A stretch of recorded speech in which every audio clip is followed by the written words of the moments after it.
Okay, I promise you that this was going to be a fast-moving, hard-hitting show with all sorts of energy, all sorts of top topics. I got Colby Hall with me. He's actually a little bit down the hall from where we are right now. He is from Mediaite. He's the founding editor of that company, and they do all things media. If you don't have an opportunity to be able to if you have an opportunity, you got to check them out.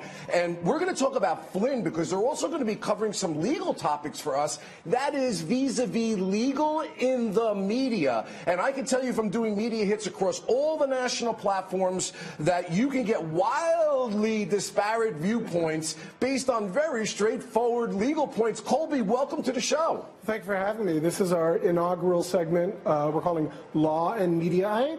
And, you know, there's so much in the media news is touching the legal world. Best example of that was yesterday. Cable news was on the edge of their seat all day waiting for the sentencing memo to come from the Mueller investigation on Michael Flynn, which you just went through.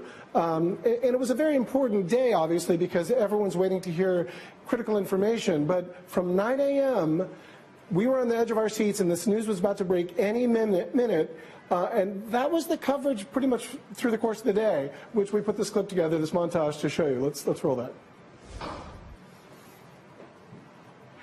On the Russia probe. In this Flynn filing that could come just about any minute now, which can come in at any moment. We'll be right back after this. Bob Mueller is about to drop a major court filing about Michael Flynn any moment.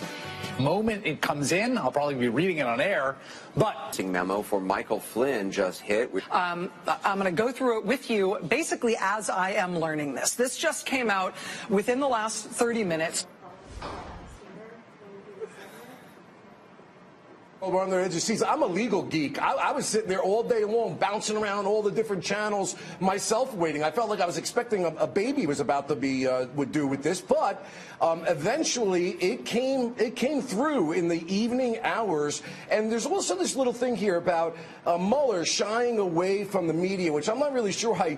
I look, as a prosecutor who used to have to do media all the time, we speak through our court documents. But what are you learning about that? Well, I think it shows that Robert Mueller is not necessarily the best friend of media producers, to his credit. You know, you hear a lot about the leaks from the Mueller investigation, but from my personal reporting, those leaks typically have come after he has filed anything with Congress, which suggests that most of that information that actually makes it into reporting in the news is coming from House Republicans, House Democrats, who are eager to sort of drive the narrative. Mueller, on the other hand, just doesn't care. He doesn't really give a toot about how the media is going to react to this, which was best evidence yesterday. You know, there used to be a time when there wasn't sort of 24/7 cable news coverage where news outlets would try to get their stuff for the sort of 6:30 network news. Robert Mueller doesn't care. Colby. He's going to drop the news when he thinks it's important, and it sort of put the cablers in a tough spot because they had to interpret this document in real time, which kind of didn't give much analysis. Of course, the document made it the way that it was, made it very hard to analyze as well. Colby, I just want our viewers to understand this. Prosecutors are not supposed to be giving information out in the court of public opinion. Correct. That's the interesting thing about this. On the other side, all they're doing is trying to influence the court of public opinion. When I was prosecutor, the media is a tense relationship. They want to know the information before you even know it, but you go slow, dot your I's, cross your T's, or you're going to make mistakes, and that's where this tension comes in. You speak through your court documents. But, Colby, I think that you may also have some other maybe alternative media on the opposite side. Well, that's right. Well, first of all, to that point, Robert Mueller is widely respected in a pretty bipartisan way as being sort of buttoned up. He's an old-school military guy who, you know, up until it became politically expedient for one side to hit him, was held in the highest regard by everyone inside the Beltway. But the document that he released was so heavily redacted that it sort of made it very, very difficult for any sort of cable news outlet that was looking for a clean headline to come up with sort of a quick analysis, which is best exemplified this morning by a clip that we're about to show you from Fox and Friends and a back and forth between two co-hosts, Steve Doocy and Brian Kilmeade. Let's watch that clip. He was only looking at 6 months max, but he recommended no jail time because of this. Well, I'm confused. I thought he's the guy who met with the Russian ambassador. He's the guy who it sounded like was all involved in collusion, and yet the very basis of this whole Mueller investigation has been figure out how the Trump administration, if they colluded with the Russians. This was essentially the point person there during the transition, and if he's getting 0 jail time, that should tell you a lot about the state of collusion. But he got it because they claim that he's cooperating. So what did he say? We don't know because most of the stuff is redacted. But where's the collusion part? There is no mention of that. But there's no report yet. Oh, Colby, listen, I mean, I'm just trying to be fair, and I love those guys. They're great. I've been on the show, and I'm not critiquing them. But as prosecutors, it says a lot to us what's in this document. It is chock full of information, and you got to connect the dots. I'm not using the analogy for strictly, but I'll use it loosely. Sammy the Bull Gravano went out and killed a lot of people, and he cooperated on Team USA because they wanted the guy who was ordering the hits that they could never get. And by the way, to use our mafia analogy, Al Capone could never get caught on organized crime, so they got him for tax evasion. So it's kind of a weak argument to say there's nothing here. We just talked to Gene Rossi. He calls it a box of chocolates. Well, no, I agree completely. And to take your mafia analogy one step further, you know, Vinny the Chin Gigante used to pretend that he was mentally ill by walking around in his bathrobe. And, you know, there's a metaphor there for Ducey, who's a good dude, and he's a fellow Kansan like myself. He basically saying, well, there's no collusion there, to which Kilmeade was like, yeah, but it's all redacted.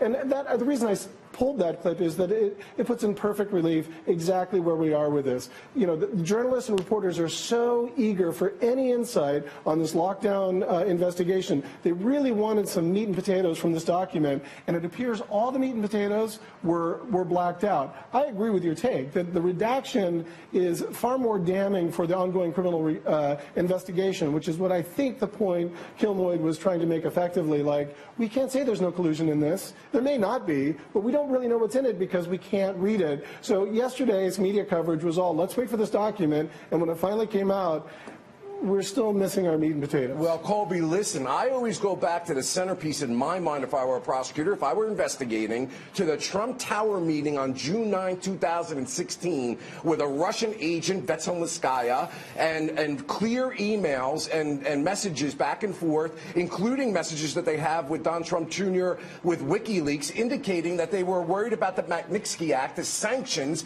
and what is Flynn alleged to have been doing with Kislyak, talking about the sanctions that the Obama administration is a consistent theme running throughout all of this. And, of course, all these dots are going to either be connected or not connected, but there's a lot of smoke here. Colby, one last thing here. Well, Tell me.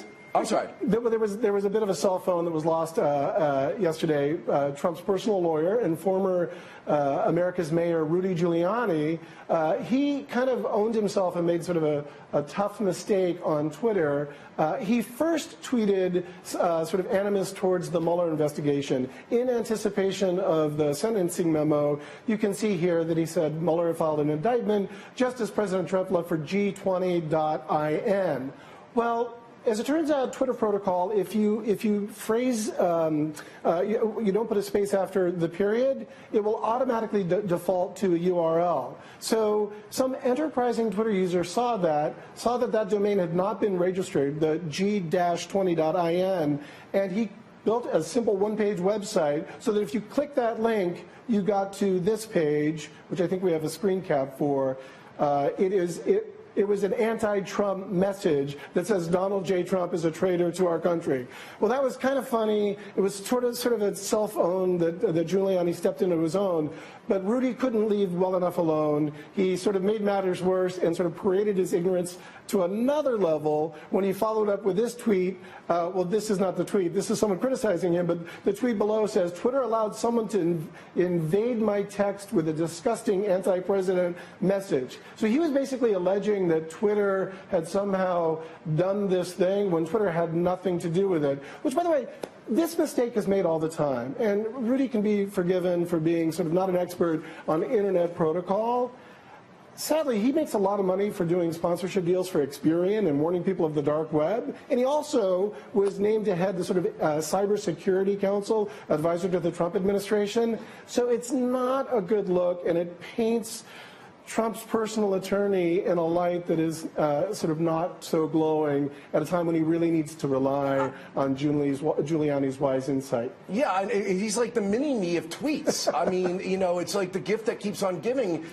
But here's the me, immediately goes to the accusatory, it's his mistake, his fault. But the best defense is a good offense. That's sort of the ethos of the Trump administration, it seems. Colby, you're right. It is one speed and one speed only. But you know what? The faster you go in one direction, you may hit a wall called Mueller down the road, and that's going to be a problem. It looks like it's coming. Yeah, tell me about these redactions a little bit more and what your thoughts are in terms of, I mean, I get it that it's frustrating to you guys, but I guess you guys, even though I was through this myself, the media was very agitated with all these kind of redactions, but I mean, you guys understand why it is they don't let out confidential information in the middle of a massive investigation like this. Well, of course, and frankly, like, the media is so eager to, I mean, this story has been a huge story for over 2 years now, and this was the first opportunity, the first sunlight into this story, and it was filled with black bars. So, you know, there's more frustration, and I have good friends who are waiting for like a big shoe to drop, and that may happen in the next week or two. It may not happen until spring.